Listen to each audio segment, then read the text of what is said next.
दोरारुणमिन्दुपद्मजयभिः षड्भिर्मुखैर्भासितम् कारुण्यामृतपूर्णसुन्दरतरैर्भान्तम् द्विषल्लोचनैः बिभ्राणम् वरमब्जयुग्ममभयम् शक्तिद्वयम् कार्मुकम्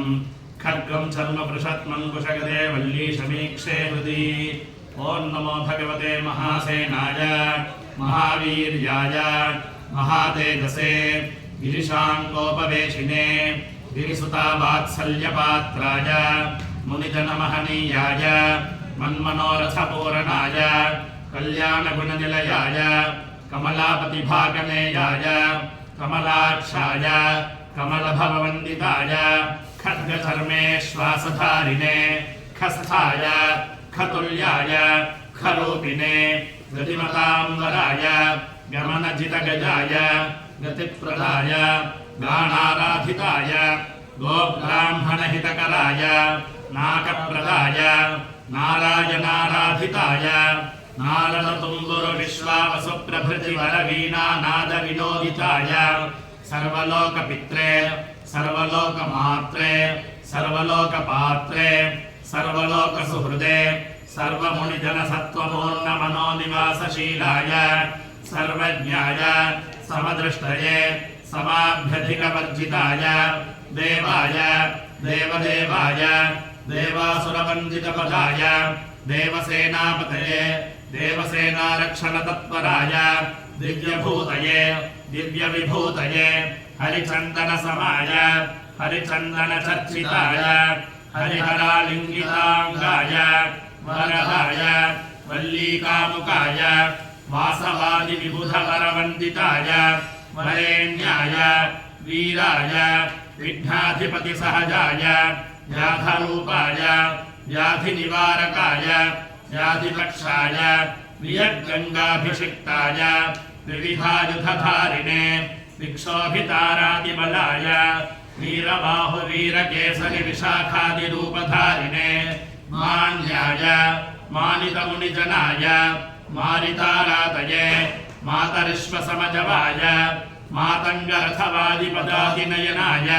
मृत्युमृत्यवे मृगयुवेशधराय मयूरवाहनाय मेषमदहारिणे मोहनाय मोक्षरूपाय मोक्षप्रदाय मुमुक्षुसेव्याय मुक्तसेविताय महामहिम्ने महाव्रतधराय षडाननाय षष्ठीपूजनप्रियाय शूराय शूरान्तकाय शास्त्रगम्याय वेदवेद्याय वेदागमपारदृष्वणे विद्वत्प्रियाय विदितवेद्याय वाडीरमासेविताय तारकाय तारकालातये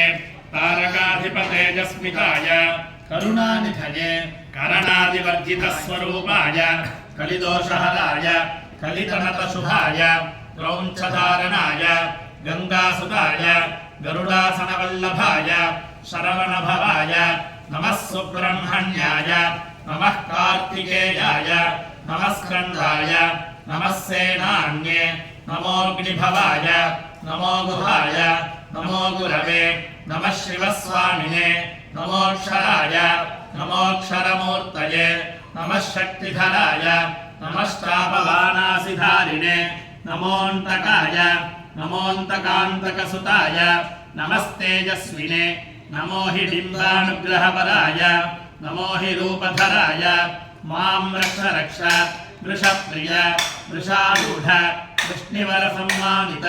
वरदाभयहस्त वामदक्षिणाङ्गधृतदैवीद्वयवीराग्रजायिन् वीणापुस्तकधारिणी विनुत बिल्वपत्रप्रिय बैन्दवासन त्रिकोणनिलय षट्कोणमध्यस्थितबीज षडक्षरी विनुत अष्टाक्षरी सन्निहित कल्याणशैलनिलय कादम्बिनी मध्यग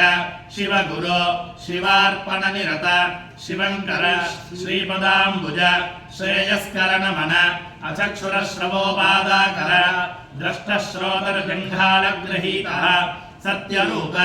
सच्चिदानन्दात्मक ज्ञानरूप ज्ञानगम्य ज्ञातृज्ञानज्ञेयस्वरूप त्रिगुणात्मक त्रिगुणातीत पोषितविनतजन पावितजगत्रय परमेश्वर पापानलतप्तपयोधर प्रमथ पूजित पुण्यश्लोक पुण्यजनवन्दित पुण्यफलभूत पुण्यजनविनाशन परब्रह्मस्वरूप परमानुग्रहतोषित पंकजासन कुंभसंभव प्रिय कैवल्यप्रद कोमलमानस कृष्णांगारक चतुर्दश्याराधन प्रिय अनाथ असंसारिण्य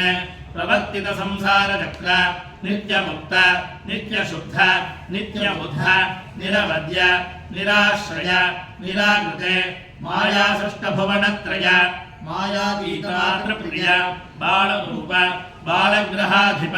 बर्हिर्बर्हाच्युः पुञ्जरञ्जिततनो बृहद्रूप बृहद्धामन् ब्राह्मणवेदित ब्राह्मणप्रिय बहुकृत बाह्याभ्यन्तररहित ब्रह्मनिष्ठ ब्रह्मचारिण्य अभ्रान्तवृत्ते अभ्रान्तरधामन् भ्रान्तिनाशन भ्रान्तभुवनत्रय मां पालय पालय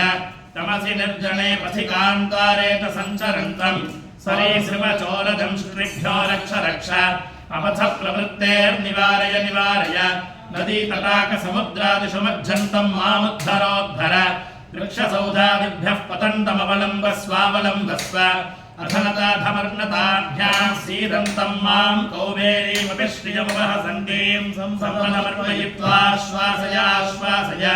पशुपुत्रमित्रकरत्रक्षेत्र रामादिसमृद्धिं कुरु कुरु त्वद्भक्तनिकटं गमय गमय त्वच्चरित्रश्रवणादरं वर्धय वर्धय त्रिसन्ध्यमपि त्वत्पादपङ्कज नमस्कृतिं कारय कारय हृदये ममाजस्रं सन्निधेहि सन्निधेहि तापं पापं च समूलं विनाशय विनाशय मदपकारिणो धीरमुन्मादयोन्मादय शत्रून्मे संहर संहर श्रियं देहि धियं देहि वाचं देहि पदान्यतां वर्धय कुमारगुरो नमस्ते नमस्ते हुं फट् स्वाहा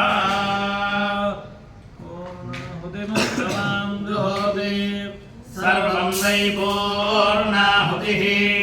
सर्वमेवाप्नोति अथो इयं वै पूर्णाहुतिः